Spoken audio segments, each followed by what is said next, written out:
రాజమౌళి గారితో మన favourite hero movie వస్తుందంటే ఎంత సంతోషపడతామో, ఆఫ్టర్ రాజమౌళి గారి మూవీ తర్వాత అదే హీరో మూవీ వస్తుందంటే అంతే భయపడతాం. ఎందుకంటే ఆఫ్టర్ రాజమౌళి గారి మూవీ తర్వాత ఇప్పటి వరకు ఎవ్వరు కూడా ఒక హిట్ కొట్టింది లేదు. రీసెంట్‌గా రాజమౌళి గారు 'త్రిబుల్ ఆర్' మూవీ అయితే తీశారు. ఆ మూవీలో రామ్ చరణ్ గారు అండ్ ఎన్టీఆర్ గారు ఇద్దరు ఉన్నారు. ఆల్రెడీ రామ్ చరణ్ గారు కొరటాల శివ గారితో 'ఆచార్య' మూవీ తీసి ఫ్లాప్ అయితే చూశారనమాట. ఇప్పుడు మళ్ళీ ఎన్టీఆర్ గారు కూడా సేమ్ అదే డైరెక్టర్‌తో 'దేవర' మూవీతో అయితే రాబోతున్నారు. మరి 'దేవరా' మూవీ కూడా ఫ్లాప్ అవుతుందా?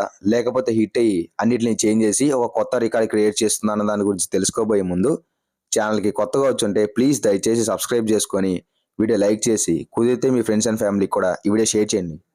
Okay, let's begin the show. 'Devara' movie నుంచి వచ్చిన కంటెంట్ అయితే ఇప్పటి వరకు నన్ను ఏది కూడా డిసప్పాయింట్ చేయలేదు. టీజర్స్ గానీ, ట్రైలర్స్ గానీ, పోస్టర్స్ గానీ, సాంగ్స్ గానీ ప్రతి ఒక్కటి కూడా నన్ను ఇంప్రెస్ చేస్తూనే వచ్చాయి. ఇన్‌ఫాక్ట్ నాకైతే చాలా బాగా నచ్చింది కూడా.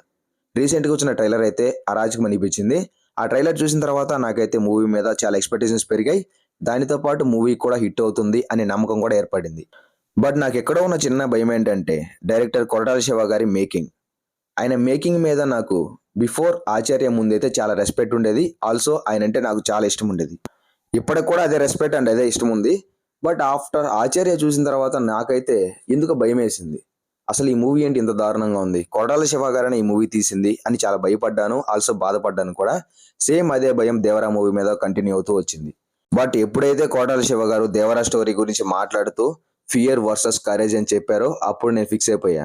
ఈసారి కొరటాల శివ గారు చాలా గట్టిగా కొట్టబోతున్నారని, ఆయన గట్టిగా ఫిక్స్ అయ్యాడని నేను గట్టిగా ఫిక్స్ అయ్యా. సో నేనైతే చాలా ఎక్సైట్ అయ్యాను అనమాట ఆ స్టోరీ విన్న తర్వాత అయితే. దాని తర్వాత వచ్చినటువంటి కంటెంట్ కూడా నన్ను అంతే ఎక్సైట్ చేసింది. సాంగ్స్ గానీ, టీజర్స్ గానీ, పోస్టర్స్ గానీ, ట్రైలర్స్ గానీ ఎవ్రీథింగ్ నాకైతే ప్రతి ఒక్క కంటెంట్ అయితే నచ్చింది మూవీ నుంచి వచ్చినటువంటిది. నన్ను చాలా ఎక్సైట్ కూడా చేసిందనమాట. నన్ను 'దేవరా' ఎందుకు ఇంత ఎక్సైట్ చేసిందంటే సముద్రాలు, చేపలు, గ్యాంగ్‌స్టర్స్ ఇటువంటి కంటెంట్ అనేది చాలా తక్కువ మన టాలీవుడ్‌లో. చాలా తక్కువ మూవీస్ అయితే వచ్చాయన్నమాట. సో అందుకోసమనే నన్ను ఈ మూవీ చాలా అంటే చాలా ఎక్సైట్ చేసింది. బట్ 'దేవరా' లాంటి స్టోరీస్‌నైతే మనం ఇంతకు ముందే చాలా మూవీస్‌లో చూసాం. రొటీన్ స్టోరీలేనే. బట్ 'దేవరా' లాంటి ఓన్‌నైతే ఇప్పటి వరకు మనం ఎక్కువ చూడలేదు మామ. చాలా అంటే చాలా తక్కువ మూవీస్‌లో అయితే చూసుంటాం. సో అందుకోసమనే నేనైతే ఇంత ఎక్సైట్ అవుతున్నా. నేను ఈసారి మీ అందరికి చెప్పేదేందంటే ఎన్టీఆర్ గారు అండ్ కొరటాల శివ గారు ఇద్దరు కలిసి ఈసారి రాజమౌళి గారి సెంటిమెంట్‌ని అయితే మార్చి ఒక హిట్ అయితే కొట్టబోతున్నారు. మన టాలీవుడ్‌లో ఒక కొత్త చరిత్ర అయితే సృష్టించబోతున్నారు. లేదు ఈ మూవీ హిట్ కాదు, మళ్ళీ రాజమౌళి గారి సెంటిమెంటే వర్కౌట్ అవుతుంది అని అనుకునే వాళ్ళు కింద కామెంట్ చేయండి. అటువంటి వాళ్ళకి నేను చెప్పేదేందంటే మామ, ఒకటే ఒకటి చెప్తున్నా. మీరు సెప్టెంబర్ 27th వరకు వెయిట్ చేయండి. ఆ రోజు మీకు తెలిసిపోతుంది. Definitely 'Devara' will be hit. దాంట్లో ఎటువంటి డౌట్ అయితే లేదు. నాకు ఈసారి చాలా అంటే చాలా కాన్ఫిడెంట్‌గా ఉన్నాను. నేను ఇంత కాన్ఫిడెంట్‌గా ఏ మూవీ మీద కూడా ఇప్పటివరకు చెప్పలేదు. బట్ 'దేవరా' మూవీ మీద ఎందుకు చెప్తున్నానంటే ఇప్పటివరకు ఆ మూవీ నుంచి వచ్చిన కంటెంట్ అయితే అలా ఉంది. అంత ప్రామిసింగ్‌గా ఉంది.